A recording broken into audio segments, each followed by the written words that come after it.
I've had a complicated relationship with the Google Pixel phones over the years. I've always said that at their very core, these phones are special. They have this beautifully animated, friendly, customizable software that's always capable of doing a few things so intelligent that they're practically indistinguishable from magic. But at the same time, these phones make me rage, because so far, there's always been a blocker. Significant enough issues that distract you from being able to focus on that delightful software. I've had build quality issues, I've had overheating issues, I've had signal issues, inconsistent camera issues, and just generally the phones being quite a bit slower than the competition issues. So that puts this new Pixel 9 Pro and the 9 Pro XL, which is the one I've been mainly using, in a very interesting position. They have a lot to prove, but if they can prove it, then these could basically become my favorite phones ever. So this is how the Pixel 9 Pro and the Pro XL come presented. It's a pretty box, but sadly it's also a pretty empty box. You get the phone, you get a cable, and there's a SIM ejector somewhere in here. Well, at least it makes my job quicker. Here's the thing though, this is the best built Pixel ever.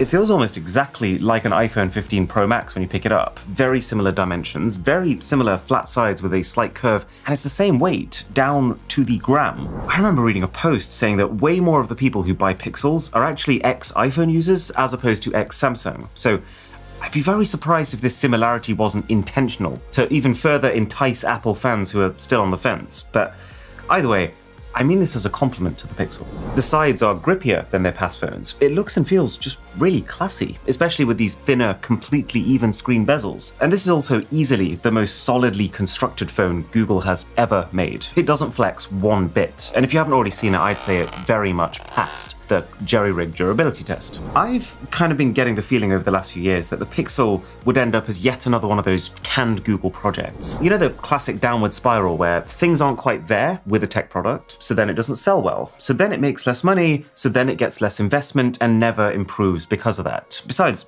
Google is specifically famous for cancelling projects. But getting a significant redesign like this feels like a reassurance that Google is still very much kicking around. Google is still determined to keep trying to become a definitive part of this smartphone war. And the more that you use this phone, the more you realize why that's so important to them. But I'll get there. Oh, also, I don't normally talk about cases, but if you're going to make one, this is how it's done.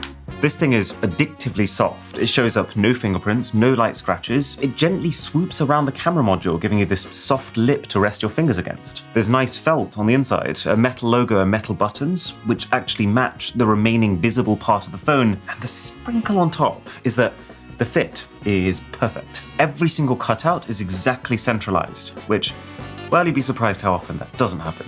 And you know what? Design is not the only thing that's on the up here. The optical fingerprint scanner that we used to have, that was one of my major gripes. This new Pixel switches that out for an ultrasonic scanner. It's basically firing out sound waves instead of light to map out the ridges of your fingers. But the upside of that is that it gives the phone basically a three-dimensional understanding of your prints, so it's more reliable, and you really feel that. I haven't had any signal issues, and while it's hard to say anything conclusive about signal because there's just so many factors, I do a pretty regular 2.5-hour trip from Nottingham, my hometown, to London on the motorway, and the signal is famously patchy. On this, though, I was actually flitting between 4G and 5G almost the entire time, with only 2 5-minute bursts of nothing. So it's looking likely that the new modem on the inside of this Pixel is doing its job. The general feel of using the phone is flawless. It's the best, honestly. Every single animation has an accompanying feeling generated by the vibration motor. Even things like a gentle hum as you slide up and down your brightness. Plus, I've not had a single bug, which, low bar I realize, but that automatically makes this the most stable Pixel launch in history. The battery is not charged, so it's on 8% right now. Let's just plug it into our shiny new Anker Prime power station. But yeah, the battery life on these Pros is enough. I wouldn't call it sparkling. I'm talking 6.5 hours of screen on time on the smaller Pro and 7 on the XL, which is less than my Samsung, but enough for almost anyone. And it feels like Google's gained control of their overheating problem. I mean, the solution wasn't rocket science. They just finally caught up and put a vapor chamber in the phone, like their competitors have been doing for ages. That has a lot of knock-on effects. It means that the screen, which is bright and pretty delicious, by the way. It doesn't dim minutes after I take it out on a hot day. The camera seems to record continuously without stuttering, and games don't dramatically slow down with persistent play. In fact, I did whip out the good old 3D Mark extreme stress test to put some numbers to this feeling, and found that while the Galaxy S24 Ultra had 57% stability, meaning that by the end of this 30-minute or so stress test, it was only running at 57% of the performance it started with, the Pixel retained 71.7.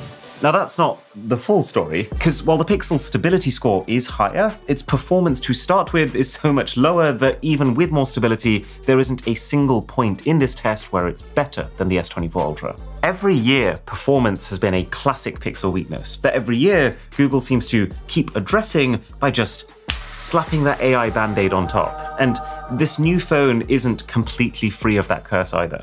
The new Tensor G4 chip that you find inside of the Pixel 9 Pros, it is still noticeably less fast than the chip inside the best from Samsung, Apple, OnePlus. All of those companies' top-end phones make basically every action instant, whereas the Pixel still feels like it enjoys its thinking time. You know, little things like it taking just a split second for the full resolution image to load when you zoom into it. And the phone's storage speed might have something to do with that too. I ran multiple tests and the Pixel comes out as significantly slower in terms of sequential read and write speeds than Samsung, which would explain why it takes longer to load things. And I'm just going to be brutally honest, this disparity felt like an acceptable compromise when Google was charging $900 for a Pro Pixel. But now we're at $1,100?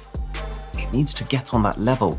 That said, in a way it's actually better than I thought it would be. I was expecting gaming, for example, to be a flop, but this is Zenless Zone Zero. This is as difficult as mobile games get to run, and I've played this for an hour at a time on absolutely maxed out settings with no issues, apart from some slightly toasty side rails. And also, this chip, combined with now 16 gigabytes of RAM by default, seems to drastically speed up AI tasks. I'm talking like 50% faster than they used to be, which was much needed. One of the key things that got to me with last year's Pixel 8s was how stark the difference was between how easy and instant Google made AI photo editing look at their launch event versus the fiddly reality of it on the phones, made many times worse by the 5 to 10 second loading time in between every single action. And so the fact that this stuff is so much faster here, it already starts to alleviate my blood pressure. As for all the new AI stuff they announced, I'd say most of it feels a little half-baked, which is a phrase I think I've used to describe every single AI phone this year. But there are three things I absolutely love. The thing that they spent most of the time talking about was this one called Add Me, where if you want to take a group shot, but you don't want to ask someone to take the photo, you can separately take each person's shot and Google software can merge them together into one. And while I would say that is very impressive from a technical perspective, I just don't think I'd ever use it. I've never really had a situation where I've wanted to take a group shot and I haven't been able to find someone to take that shot. And if you can find someone, then that still feels like the better option to me. Because that way you don't have to do this little fiddle, you don't have to take two separate shots, you don't have the risk that it doesn't quite turn out the way you expected, which, as we all know, there is a very decent chance of with any AI feature. And also, you know, it's just that your end result then is a photo of a real moment, which maybe I'm old-fashioned, but I still think that counts for something. There's a whole new app now for image generation called Pixel Studio. But to be honest, while it can generate some pretty quick, nice-looking images from scratch based on a prompt, it's nothing new or better than what's out there. It needs Wi-Fi, even though it's supposedly running on-device. And when you want to use it to mess with photos you've already taken, it's extremely limited and fiddly, with the selection tool being practically dysfunctional. And like, what on earth is this? Why are the two key options for your next generation AI photo editing app to add a caption or add a sticker? This would have been cool if we were still living in the year 2000. The phone's assistant is in a slightly weird place. Basically, this phone's default assistant is Gemini. Gemini is more heavily AI powered, it's way smarter, but it also seems to have a lot of limitations with how it can interact with your apps, and also doesn't do some of the more basic things that Google Assistant used to do. So it feels like we're at this pretty clumsy middle phase where you get both, and you can switch between them depending on the feature set you want, which makes me feel very much like a beta tester. Oh, but the Magic Editor is starting to get pretty interesting though. I was playing around yesterday with the feature that allows you to zoom out of a photo that's already been taken, and I couldn't believe it. Like, look at this shot. I click the auto framing button, and bam, it's understood that this wooden beam along the top has got to continue. It's understood that there's an extra step here and has estimated what it's likely to look like. It's understood that the trees are thinning around here, so when it zooms out, it's making sure that you can see more of the sky there. The idea of this feature isn't new. The execution of it very much is. And you can now reimagine photos, which can actually be very powerful and very convincing. I remember my jaw practically hitting the floor when I managed to change my cat into a dog. I mean, what the... Google. The only thing I would say is it's a real hit to the feature's usefulness that you can't use it on shots of people. There's a new Pixel Screenshots app, which also falls into the category of pretty good. I actually think it's great that there's a separate app to manage screenshots, because the reasons that I want to find screenshots are always very different to the reasons that I might want to browse my gallery. And while what the app does is not distinctly different to what most phones can already do by allowing you to search for things within your screenshots, it is one layer more intelligent, because your phone can not just look at the specific info in the screenshot, but also use AI to take one step back and understand what the screenshot is, meaning you're way more likely to be able to find it based on a vaguer description. The first thing that I absolutely love, though, is Gemini Live. It's basically the AI that you're used to, but in a much more free-flowing way than I think we've ever experienced. You talk, you listen, you can talk over the AI, there are no trigger buttons or trigger words. It allows you to have something that very closely resembles a real human conversation. Let's do a little live demo. I'm debating between going for an Android phone or an iPhone. I'm a simple person. What would you recommend? Okay, choosing between Android and iPhone can be tough. iPhones are known for being really user-friendly and straightforward. They're a good choice if you want a phone that's easy to set up and just works. All right then, Google, thank you. But what I also like about it is that when you want it to stop talking, you don't need to say anything or do anything. You just say what you want to say, and it will slowly reduce its own volume and listen. And I actually think that makes it a really powerful tool, because it becomes like a live bouncing board. Like, I was chatting to it last night. I said, I'm going to have some people over. What could I do for dinner that's a bit different? It said, why don't you theme it? I was like, great idea. We chatted for another 3 to 4 minutes, and by the end of it, I had a complete menu plan for my Pokemon-themed dinner, including the salad I would use to represent grass types and the spicy curry I'd use to represent fire types. Now, as for the other 2 AI features that I think are amazing, they're both within the camera. So, let's talk cameras. The rear set of cameras have almost identical hardware to last year's phone. So that's a 50 megapixel main, 48 megapixel ultra-wide, and then a 48 megapixel 5x optical zoom. And so it's probably not shocking news to learn that the base quality of photos feels not that different from last year. So that means good color reproduction, a very strong ability to handle high dynamic range scenarios and control those bright spots, very comparable levels of detail to Samsung's highest end Galaxy S24 Ultra, but then a night mode that's good, but just a little softer than Samsung's, and a portrait mode that I think it's fair to say falls behind. Like, look at the edge detection here versus the Galaxy. It really gives itself away as a phone photo. And upsettingly, many of the frustrations I had with last year's phone are also still present here. Zooming in and out is still very laggy. It makes it feel unpolished. The camera preview can still get grainy, even if the end photos are not. The transition between lenses feels jumpy. There's weird limitations, like you can't use your 5x zoom lens to take portraits, nor can you use it for slow-mo, with instead the phone opting for some very poor quality digital zoom. And this really cool cinematic blur mode is 1080p only. But the front camera is new. This is now a 42 megapixel sensor. That's the reason for the fairly large cutout, and I'll take it. It lets you go super wide if you want to get those group shots. I don't think I've ever seen a phone go wider than this. But also I was pleasantly surprised by the detail. And you can also shoot some pretty solid 4K video, because yes, Google has put some work in to bring up the video quality on the Pixels too. And that leads me on to the AI feature, Video Boost. It's kind of strange, but when you're taking video on this phone, this only works on your rear cameras, by the way, you have the option to boost that video. If you select the option, then your phone will keep the footage largely unprocessed, so that the next time you're on Wi-Fi, it can upload it to the cloud and get Google's superpowered data centers to process it even better than your phone itself could. It improves the colors, the dynamic range, the stabilization. It can completely rescue grainy footage taken in low light, which was one of the biggest weaknesses of past Pixel phones. It can even upgrade the resolution to 8K, and it's one of those features that you feel like it shouldn't work. It almost sounds like some kind of elaborate scam, but it does. I guess you could say there is a hidden cost associated with it though, because like if you want 8K video boosted content, you're going to need a heck of a lot of cloud storage, specifically Google Cloud storage. You'll need about 800 megabytes per minute of it. And also, you need to be very careful with this phone about joining other people's data hotspots, because your phone will pick them up as Wi-Fi networks, and before you know it, you could have burnt through 10 gigabytes of their data, obliviously boosting your videos in the background without you even realizing. I know this from personal experience. Doesn't make you popular. But it's this kind of stuff that reminds you why Google never stops trying with the Pixels. Because, I mean, like, if this phone succeeds, so do all of their services. And not just Google Photos, but also their Gemini AI, because this phone is the best possible portal through which to funnel people to them.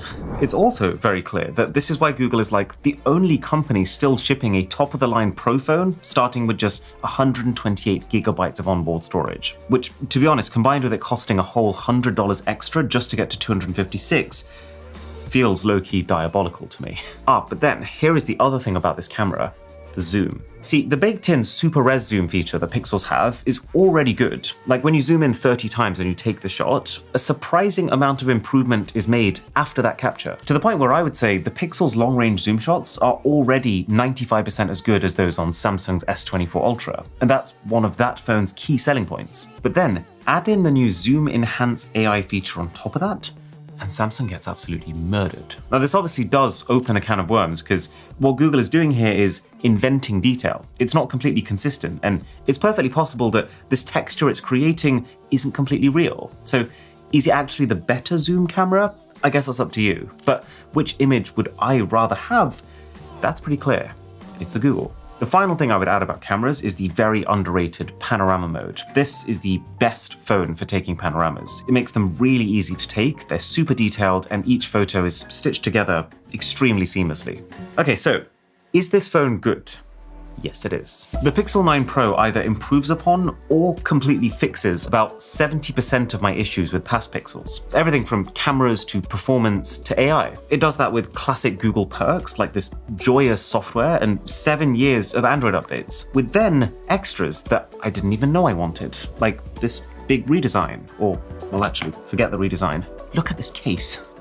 I really like this thing. The key cons are just, well, you're basically paying $1,200 for the XL model because no one wants a flagship phone with just 128 gigabytes of storage, and it's still not as fast as the competition.